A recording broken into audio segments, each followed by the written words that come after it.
So this is section 1.6, and this is on multiplying and dividing fractions. Now, if these fractions don't have any variables to them, you can always just use the calculator. And I'm going to show you, how to do that. Remember that to multiply fractions, that if we were doing this by hand, we would multiply straight across the top and straight across the bottom. The top is called the numerator, the bottom is called the denominator. That's why on this calculator, the fraction button has N over D, numerator over denominator. Now, if there's no variables to it, and it's a nice little number like 60 over 75, and you have to reduce it, you can do it by hand. You could say, hey, you know what?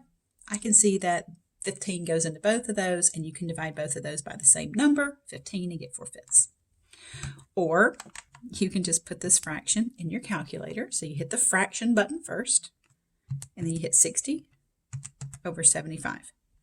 Now with this calculator, it's set to give your answers in fractions. So if you hit enter, it's just going to give you that fraction again. But check it out. It reduces it for you. It's automatically going to reduce it. Okay. If you wanted the decimal, you would have to hit this toggle key down here. That's a quick change between fraction and decimal. Boop, fraction, decimal, decimal, fraction. So if you just type in a fraction and you hit enter, it's going to reduce it for you.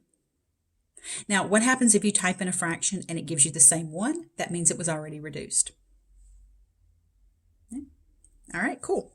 So here's what I'm going to do. I'm going to handle the numerical part of it, these coefficients. I'm going to do these on the calculator, and then we'll handle the variable part separately. Okay. So 66 over 55. Now, maybe you recognize that 11 goes into both of these, and you can reduce both of these by 11. So you can divide that by 11 and that by 11, and you get 6/5.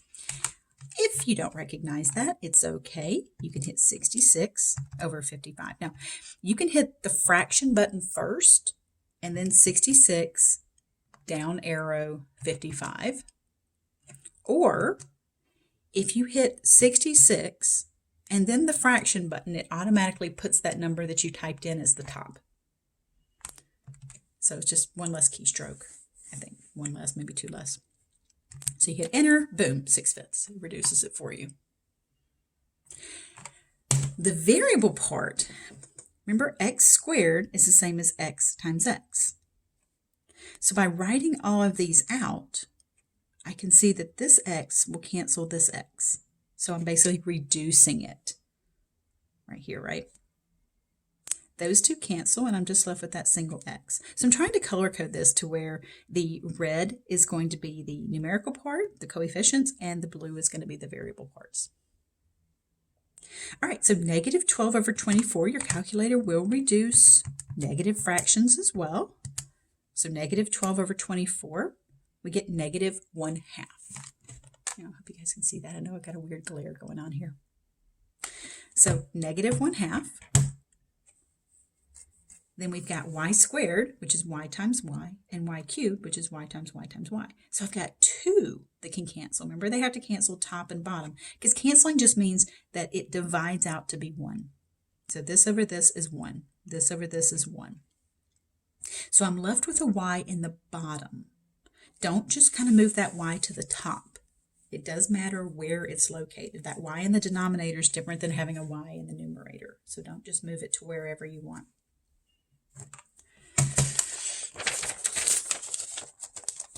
Okay. I'm going to cover this up a little bit so you're not overwhelmed by so much coming at you at once here. All right, well, 8 over 8. Well, remember, the fraction bar just means division. 8 divided by 8 is 1. You can use your calculator if you needed to, but that's just going to be 1 over 1. Now, if you didn't write this one, that's okay. If you just wrote that one, that's cool too. Now look, x cubed is xxx, y cubed is yy. Now these are not the same variable, so you cannot cancel any of those. Okay? So you just got to leave them x cubed, y cubed. Now, if you reduce this and you got 1 over 1, these are not necessary. Even if you put a 1 up here but not down here, those are what's called unnecessary ones. Now, in Hawks, when you're doing the homework, the certifications, the quizzes, tests, things like that, it's important to note that if you type in this one with your answer, Hawks won't mark it wrong, but they'll tell you you should simplify your answer further. It's not marking it wrong. Hawks just doesn't like unnecessary ones. So if you have an unnecessary one, you just need to not write it. So, and I'll remind you of that kind of stuff as we go through the course, some little quirks when it comes to Hawks. All right. If you use your calculator to reduce 7 over 15, you'll notice it's going to give you the same answer. So 7 over 15, you hit enter, it gives you the same fraction. That means it's already reduced. So if your calculator gives you the same fraction, the fraction's already reduced. A cubed over A cubed, well, that's AAA over AAA. All three of those cancel. So the variables go away completely, and you're just left with 7 over 15.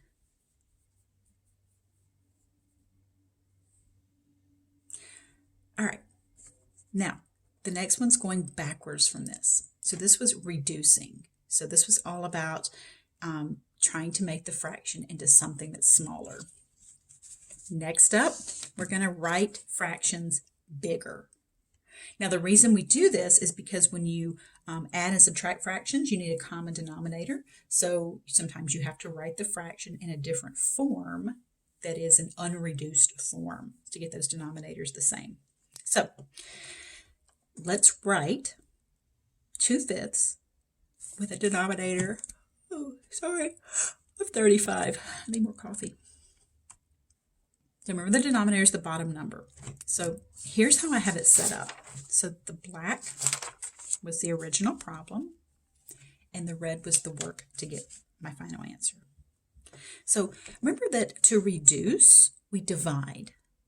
So we take, we divide that by 8 and that by 8. We get 1 over 1. So reducing means you divide the top and bottom by the same number. Well, this is the opposite of reducing.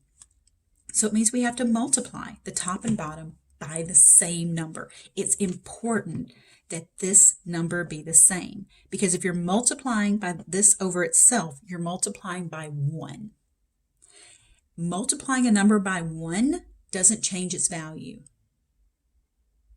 Right? We know that like 7 times 1 is 7. So multiplying by 1 doesn't change its value. That means this fraction is the same as 2/5. Right? These fractions have exactly the same value. This one's just wearing lipstick and a dress. But these are exactly the same fraction. So it's imperative that these numbers be the same. Now, how did I get 7? Did I just yank that straight out of my butt? No, because I said with a denominator of 35. So I started with 2 over 5 equals what over 35?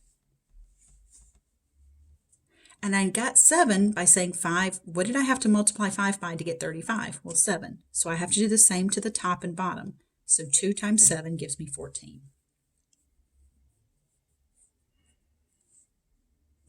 All right. So coming over here, let's write 5 over 9. And let's write it with a denominator of 36.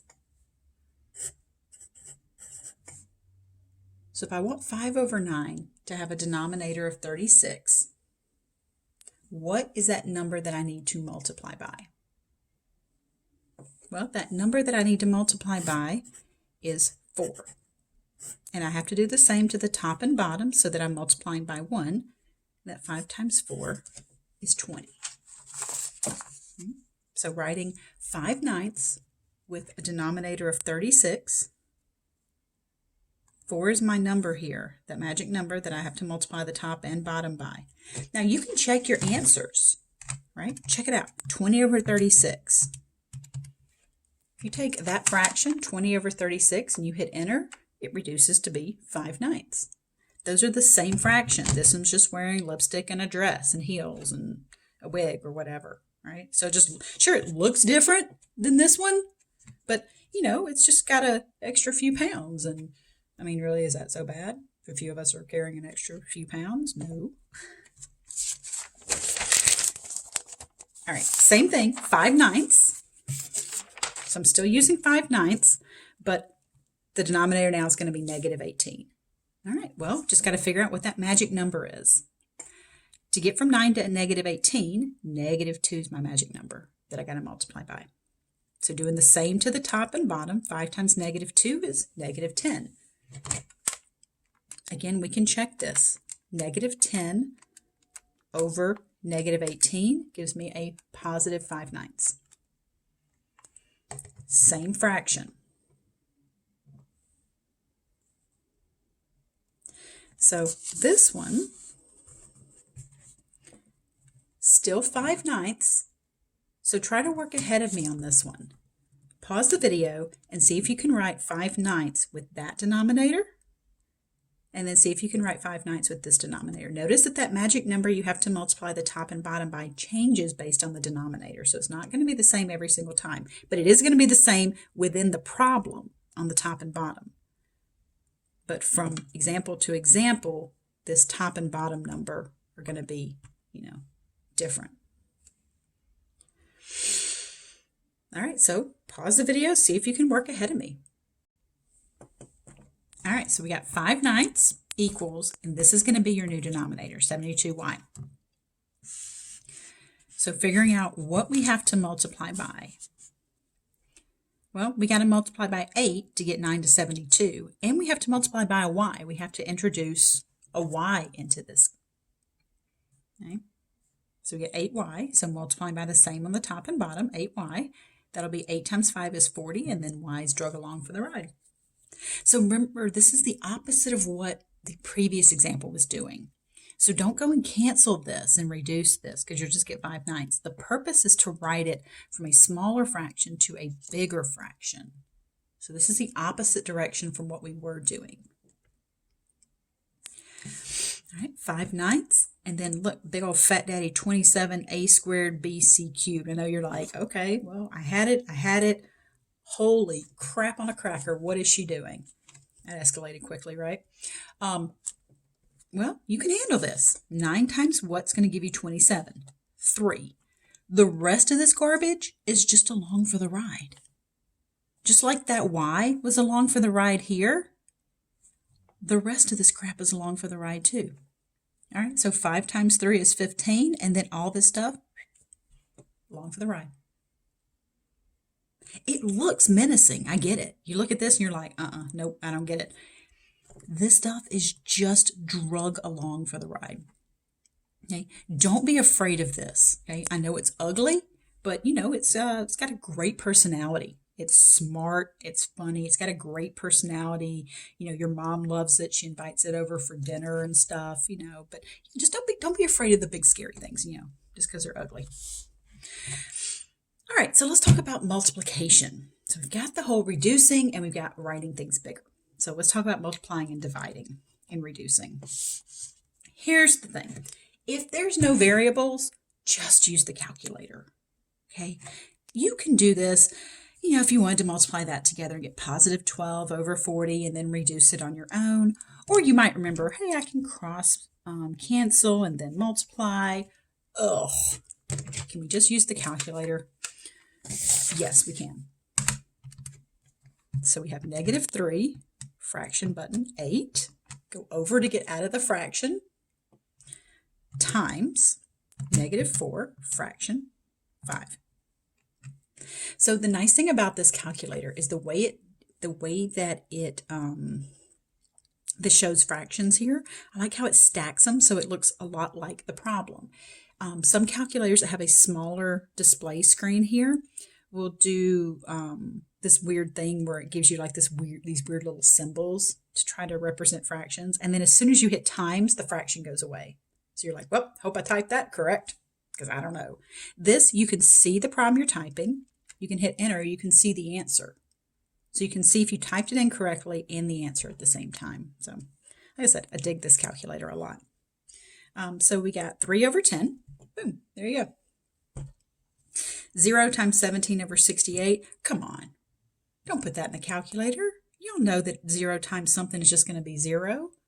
I mean, if you got to use the calculator, just to be sure, you can, but yeah, it's just going to be 0. Multiplying these three together, grab the calculator. Do these along with me. Don't just trust that you will know how to use the calculator when it comes time for a test or quiz. You should be practicing these along with me to make sure you can use the calculator. And then if you can't, you let me know and say, hey, what am I typing in wrong? Because this stuff isn't working out. So we have 1/4, get out of the fraction, times 3 fraction bar 8. See how I'm still inside that fraction? So I have to go over to jump out of that fraction. And then times 12 fraction bar 15. So each time to get out of that fraction, I'm having to hit this right arrow key. It will multiply it for you and reduce it. Okay, 3/40.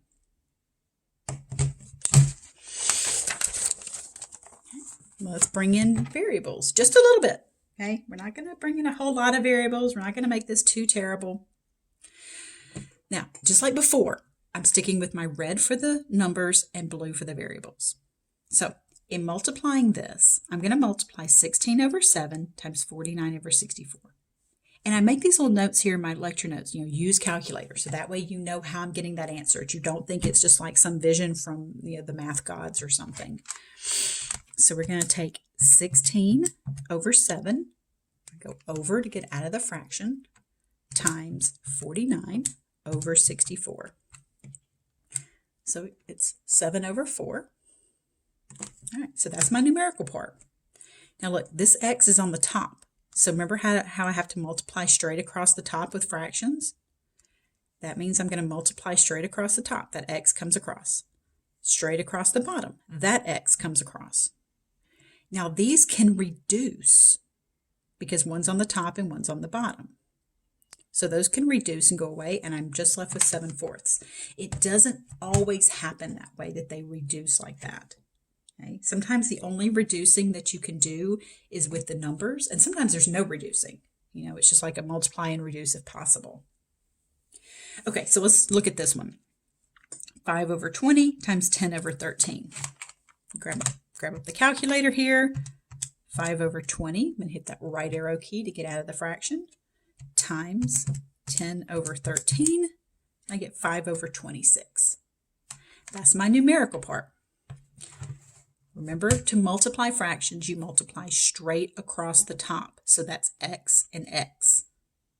X times x is x squared. These don't cancel. They only cancel if one's on the top and one's on the bottom. Remember, canceling just means it divides out to be 1. This is not 1. So that's going to be an x squared. So these are two examples I put side by side on purpose to show you how this can differ. Remember, these are just going to come straight across. And if one's on the top and one's on the bottom, zoop, zoop, gone. But if they're both on the top, then you're going to get a squared. If they're both on the bottom, you're going to get a squared in the bottom. Okay. Now, I will do some more multiplication, but because we have to do division as well, I may as well go to it because we're going to get the multiplication practice in the division. Okay. So remember, for division, you have to invert and multiply. So you always want to rewrite division as multiplication by the reciprocal. Remember, reciprocal just means flip the fraction. So that means 15/7 divided by 30/49 is the same as changing the division to multiplication and flipping that fraction. All right, so let me show you on the calculator just in case you don't believe me, even though I'm sure you do believe me because, I seem like a credible source, right? So if we do the division, we get 7/2. Now, if I do that as multiplication of 15/7 times, I'm not going to use the same 30/49. I'm going to use 49/30. Boom, 7/2. And that always works. So what we're going to do is we're always going to do division with fractions by rewriting it as multiplication of the reciprocal. And you always want to take the reciprocal of this second fraction, of this divisor. Okay? That's important. You can't just flip whichever fraction you want. It always has to be that second one. Okay, so with this one, see how there's no variables? Just use the calculator. You can do it division or you can rewrite it as multiplication. If there's no variables to it, just leave it as division. So negative 2 over 6 divided by 14 over 26. I'm only going to invert and multiply if I have variables, because that's what makes things messier. So I get negative 13 over 21. So I'm going to use the calculator.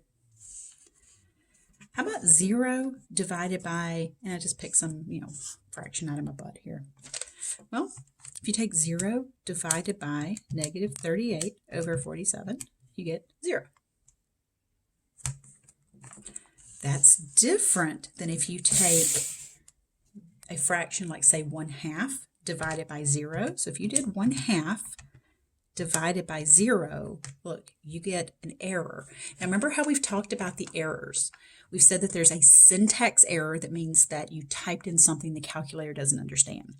This error says, hey, you can't divide by 0. So this is what's called an undefined answer. Now, I went into just kind of explain it a little bit here, that if I look at something like, say, 20 divided by 4 is 5, right? That's a division problem. The multiplication problem would be 5 times 4 equals 20. So if you read it this way for division, you can read it this way for multiplication. So 20 divided by 0 is what? Well, that's asking you what times 0 gives you 20. So what number times 0 will give you 20? There's not one. So that's why this is undefined. This is 0 because it's asking you, this times what will give you 0? Well, 0. So if you try to divide by 0, you're going to get something that's undefined. And these are often tricky for students. They have a hard time remembering which one's which. You can always just use your calculator to help you with that if you need, okay? All right, so last page. We're going to divide and reduce. See those variables? See that A in there? I'm going to invert and multiply. If there's no variables, I'm just going to use the calculator. Okay, but because there's variables, I'm going to multiply and flip. All right, so you can see the green is me multiplying and flipping. I really try to color code this for you so that you can, kind of follow what I'm doing here, in my notes and, in my explanations. So, okay, so here we go. Now we're back to the multiplication. Remember, you can just use your calculator to multiply these fractions. So grabbing the calculator, we do 9/7 times 49 over 36. And the calculator multiplies it and reduces it for us. So we get 7/4. So that's the numerical part. Remember, we multiply straight across the top and the bottom. We're just using the calculator to shortcut this. So see that A? It's over here. See that A? It gets drug over here. One on the top, one on the bottom. Those can cancel. So I just get 7/4. Remember, if you end up with one on top and one on the bottom, then you get that nice little canceling. Okay, last one here. Rewrite it as multiplication and flip it. If it has a variable to it and you go ahead and you try to do this on the calculator, it's going to be a hot mess. Okay, you might be able to get it, but in my experience, it's going to be a hot mess. So let's go ahead, multiply, and then flip, because the variables are what usually messes people up. Okay, so it's better to just go ahead and multiply and flip. Use the calculator to do this multiplication, and we get this. I know this looks terrible, and that's why I picked it, just to show you that your answers don't always have to be all pretty, like, oh, look, it was a cute little 7/4. You might look at this and be like, well, that's not right. No, it's okay. Sometimes your answers are going to look a little messy. That's okay. It's reduced. Now, in flipping this, you'll notice that I've got an x here and an x here. So when I multiply x times x here, I get x squared in the bottom. So you can see how I color-coded this. The green was me inverting and multiplying. The red was me using the calculator to multiply those fractions and reduce it. And then the blue is the variables. So, and just remembering that I'm kind of going straight across the top and straight across the bottom. Okay, so that finishes up section 1.6.